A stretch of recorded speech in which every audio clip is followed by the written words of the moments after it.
Московская область. Мастер спорта по ушу со льда, представляющий спортивный клуб «Альянс» под руководством Нурбека Исмаилова. Встречаем экс-промарина бойца из Казахстана Аланбек Эсамов.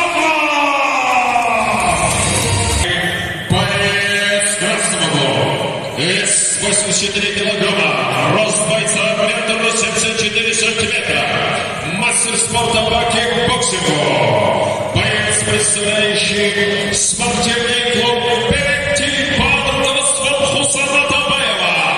Встречайте, черный волк из Узбекистана, Ислам Каримов! Buradan baş presiyle başladı. Ama senin yok dinle. Nasıl buradayım?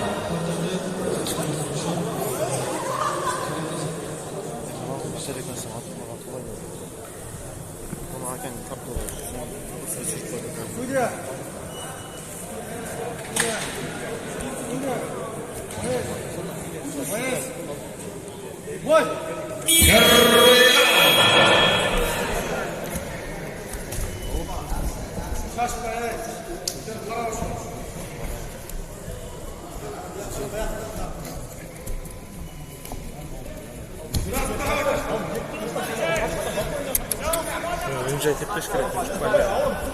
Tepkiş gerek bulup atlar. Özbekler de görüyor da.